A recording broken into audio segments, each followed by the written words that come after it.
श्री सद्गुरुदेव महाराज की जय। श्री सच्चिदानंद भगवान की जय। देखें,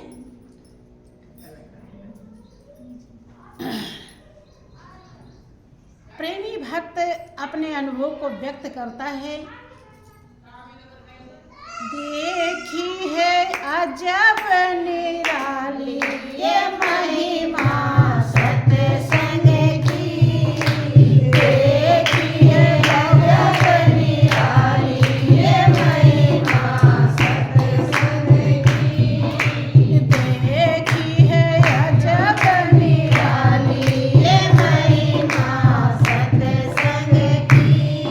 सत्संग ही सब दुख को टारे। सत्संग ही सब दुख को टारे। डूबत को सत्संग उबारे। डूबत को सत्संग उबारे। रहे सदा खुशहाली ये महिमा सत्संग की। रहे सदा खुशहाली ये महिमा सत्संग की। देखी है बहुत निराली ये महिमा सत्संग की। देखी है अजब निराली ये महिमा सत्संग की।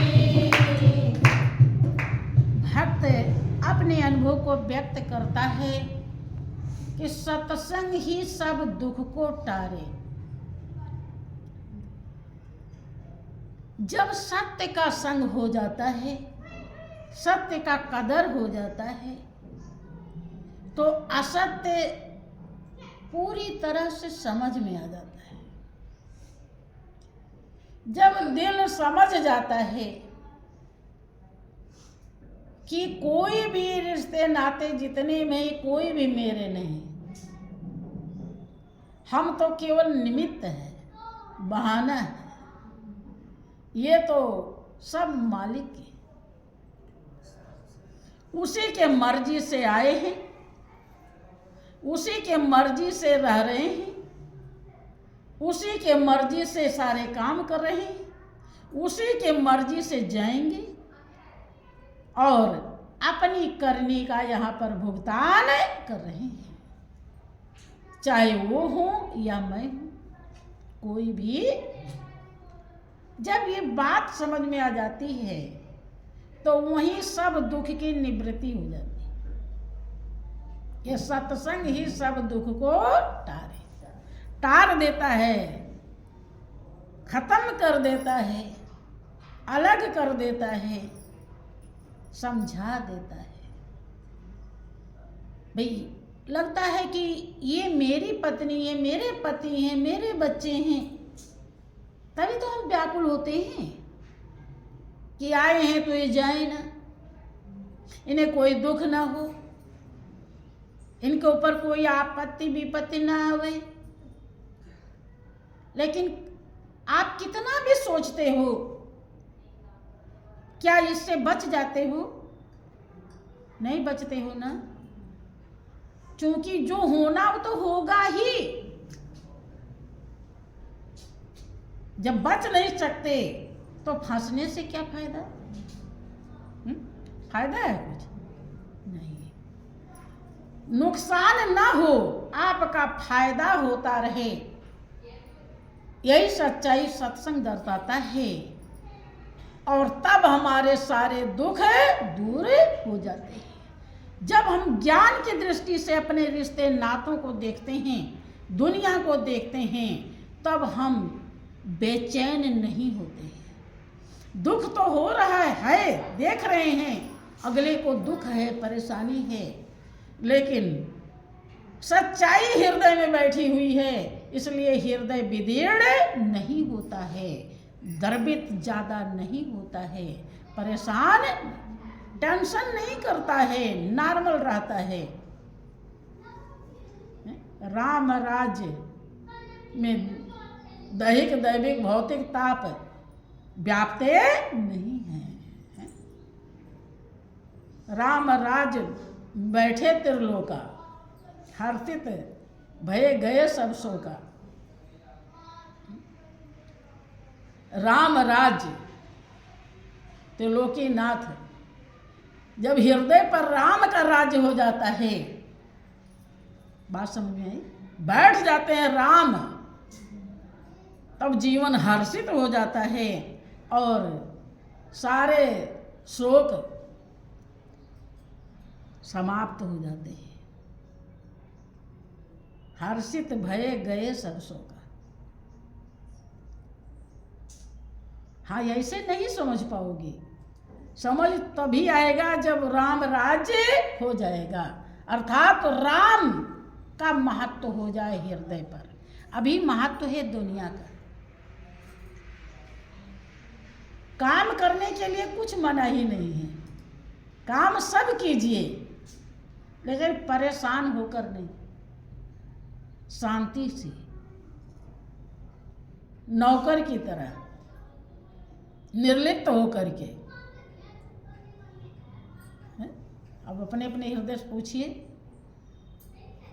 संभव लग रहा कि असंभव लग रहा?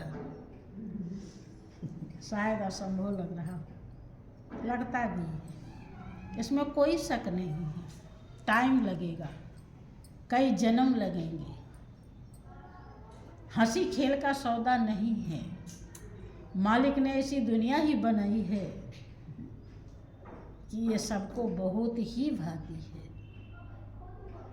महापुरुष कहते हैं कि ये है दुनिया बड़ी खूबसूरत, और जिसकी रहती है तुमको जरूरत, पर ये माया की मोहनी मूरत दिल लगाने के काबिल नहीं है। यही एक ही बात तो कहते हैं, वो ये नहीं कहते कि अब आज से 4 रोटी खाते हो तो 2 ही खाना। कभी कहते हैं ते और खा पाओ तो और खा लेना, कम महंगी वाली साड़ी पहनती है तो और जितना पैसा हो पहन लो, कोई दिक्कत नहीं।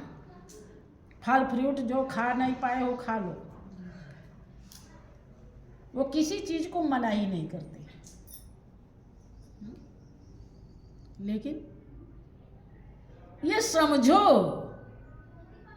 कि इसे खा करके कहीं पहुंचना है, कोई सफर करना है, कोई हमारी मंजिल है। ये खाली खा करके वहां पहुंचने के लिए मिला है, ना कि यहाँ रमने के लिए। ये हमारी नहीं है, हमारा जो है उस पर अधिकार करने के लिए मिला है, और उसी पर अधिकार नहीं। उसे कोई कहता ही नहीं मेरा, कहता है नहीं। इसीलिए जैसे ये बात समझ में आएगी सब दुख मिटे जाए।